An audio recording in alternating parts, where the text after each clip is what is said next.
नमस्कार मित्रांनो, स्वागत आहे तुमचं आपल्या चॅनेलवर. आज आपण अशा एका विषयावर बोलणार आहोत, जो प्रत्येक घराच्या किचनशी जोडलेला आहे. तो विषय म्हणजे गॅसची महागाई.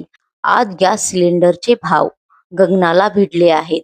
मध्यमवर्गीय माणसांचं बजेट तर कोलमडलंच आहे, पण ज्यांची रोजची कमाई जमजमेत 200 ते 300 रुपये आहे, त्या गरिबांच्या चुलीचं काय? आज आपण पाहणार आहोत की गॅस महाग झाल्यामुळे एका गरीब कुटुंबावर नेमका काय परिणाम होतोय. मुद्दा एक, पोटाची भूक विरुद्ध गॅसची टाकी. मित्रांनो, जेव्हा गॅसचे भाव वाढतात तेव्हा गरिबासमोर एक मोठा प्रश्न उभा राहतो. आज पोटभर जेवायचं की गॅसची टाकी भरायची?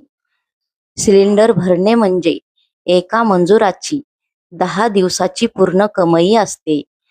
विचार करा, 10 दिवस कष्ट करून जर फक्त गॅस मिळत असेल, तर बाकी तेल, मीठ आणि भाजी कुठून येणार? मुद्दा दोन, पुन्हा एकदा धुराकडे वाटचाल. सरकारने उज्ज्वला योजना आणली, घराघरात गॅस पोहोचला. पण आज महागाईमुळे परिस्थिती अशी झाली आहे की अनेक माता भगिनींनी गॅसचे सिलेंडर कोपऱ्यात शोभेच्या वस्तूसारखे ठेवून दिले आहेत. त्या पुन्हा एकदा जंगलात लाकडं शोधायला जात आहेत. पुन्हा तोच डोळ्यांना त्रास देणारा धूर आणि पुन्हा तेच कष्ट. आपण प्रगतीकडे जात आहोत की पुन्हा पाठीमागे? मुद्दा तीन, आहारावर होणारा परिणाम. गॅस वाचवण्यासाठी अनेकदा गरीब घरामध्ये डाळ भात शिजवणं टाळलं जातं. जे पदार्थ जास्त वेळ घेतात ते बनवणं बंद होत आहे. यांचा थेट परिणाम लहान मुलांच्या आणि महिलांच्या पोषणावर होतोय. महागाई फक्त खिशावर नाही, तर आरोग्यावर वार करत आहे.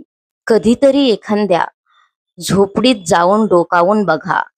तिथल्या चुलीवरच्या काळवटल्या पातेल्यात फक्त पाणी उकळत नसतं, तर एका बापाची चिंता आणि एका आईची हतलबतल उकळत असते.